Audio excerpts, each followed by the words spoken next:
አሜሪካ ኢትዮጵያን ጨምሮ በ75 ሀገራት የቪዛ ሂደቶችን ልታቋርጥ ነው። የአሜሪካ የስቴት ዲፓርትመንት የውጭ ሀገር ዜጎች ዳይቨርሲቲ ቪዛን ጨምሮ ወደ አሜሪካ ሄደው በቋሚነት መኖር ሲፈልጉ የሚሰጣቸው የቪዛ ሂደት በ75 ሀገራት እንደሚያቋርጥ ተገልጿል። ትራምፕ ከዝቅተኛው የዓለም ክፍል የሚመጡ ዜጎችን ማቆም አለብን አለበለዚያ ሀገራችን ትወድቃለች እያሉ ሲወተውቱ እንደነበር ይታወቃል። ፎክስ ኒውስ የስቴት ዲፓርትመንትን የውስጥ ማስታወሻ ተመለከትኩ ብሎ ባወጣው መረጃ እርምጃው ከፊታችን የፈረንጆቹ ጥር 21 2026 ጀምሮ ሥራ ይጀምራል። ይህ ውሳኔ በርካታ የዲቪ አሸናፊዎች ላይ አሉታዊ ተጽዕኖ ያሳድራል። የዲቪ አሸናፊዎች በዚህ ውሳኔ ምክንያት ቪዛ የማግኘት ዕድላቸው ችግር ውስጥ ይወድቃል። በተጨማሪም በሀገሪቱ የሚገኙ የሌላ ሀገር ዜጎችን ክፉኛ እንደሚያሰጋን ተመላክተዋል።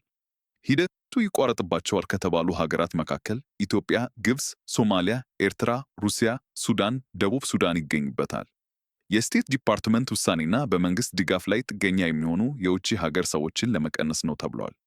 ባሳለፍነው ሳምንት ትራምፕ በሀገሩ የሚገኙ ሶማሌዎችን ክፉኛ እየደሰደቡ እና እየዘለፉ እንደነበር ይታወሳል። ባለፈው ህዳር የቪዛ ኦፊሰሮች የአመልካቾችን ጤና፣ የቋንቋ ክህሎት፣ ፋይናንስና የተለያዩ መመዘኛዎችን በመመልከት በመንግሥት ድጋፍ ለመኖር የሚፈልጉ አይነት ከሆነ ቪዛ እንዲከለክሏቸው ታዘው ነበር። የስቴት ዲፓርትመንት ቃል አቀባይ ቶሚ ፒጎት የ75ቱ ሀገራት የቪዛ ሂደት ስቴት ዲፓርትመንት የመንግሥትን ድጋፍ የሚጠቀሙ የውጭ ዜጎች እንዳይገቡ ለመከላከል እንዲቻል የቪዛ ሂደቱ እስኪገመገም እንደሚቆም አረጋግጠዋል። በቅርቡ የአሜሪካው ፕሬዝዳንት ዶናልድ ትራምፕ ከአሜሪካ መንግሥት ድጋፍ በመቀበል የሚኖሩ የውጭ ሀገር ሰዎችን ቁጥር ይፋ አድርገው ነበር። ትራምፕ በአሜሪካ ከሚኖሩ የኢትዮጵያ ተወላጅ ስደተኞች መካከል 47% ያህሉ ቢያንስ ከቤተሰብ አንዱ የመንግሥት ድጋፍ ተጠቃሚ እንደሆኑ ገልጸዋል። የቪዛ ሂደቱ በስቴት ዲፓርትመንት እስኪገለጽ ድረስ ላልተወሰነ ጊዜ ይቆያልም ተብሏል። በሌላ በኩል ጊዜያዊ ቪዛ ማለትም የቱሪስት ወይም የጉብኝት ቪዛ፣ የተማሪዎች የትምህርት ቪዛ፣ አብዛኛው የሥራ ቪዛ የአሁኑ ውሳኔ እንደማይመለከታቸው ተነግሯል። በሌላ ዘገባ የቴሌኮም ሠራተኞቹ ለሥራ በተሰማሩበት በታጣቂዎች ታገዱ።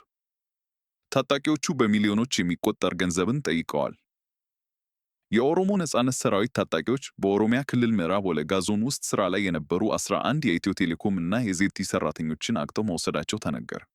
ባለፈው ሳምንት በተለያዩ ቀናት በታጣቂዎቹ የታገቱት ሠራተኞችን ለመልቀቅ በሚሊዮኖች የሚቆጠር ገንዘብ መጠየቁ ተገልጿል።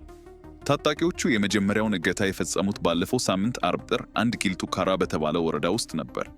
የሞባይል ኔትወርክ ማስፋፊያ ሥራ እያከናወኑ በነበሩ የኢትዮ ቴሌኮም እና የቻይና ኩባንያ ዜድቲ ባልደረቦች ላይ እገታ የተፈጸመው።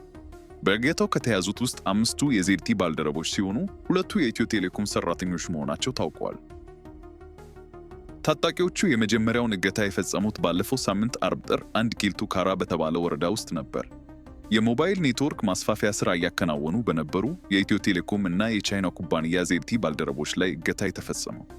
በእገታው ከተያዙት ውስጥ 5ቱ የዜድቲ ባልደረቦች ሲሆኑ 2ቱ የኢትዮ ቴሌኮም ሠራተኞች መሆናቸው ታውቋል። 7ቱ ባለሙያዎች በአካባቢው በሚንቀሳቀሱ የኦሮሞ ነጻነት ሰራዊት ታጣቂዎች ተይዘው መወሰዳቸውን ለደህንነታቸው ሲሉ ስማቸው እንዳይጠቀስ የጠየቁ አንድ የኢትዮ ቴሌኮም ባለሥልጣን ለቢቢሲ አፋን ኦሮሞ አረጋግጠዋል። አርብ ረፋድ 4 ሰዓት ላይ በሥራ ላይ እያሉ ነው የታገቱት ሠራተኞቹ ዕቃዎቻቸውንና መኪናቸውን ትተው ተወስደዋል። የት እንደተወሰዱ ምንም መረጃ የለንም ሲሉ ተናግረዋል።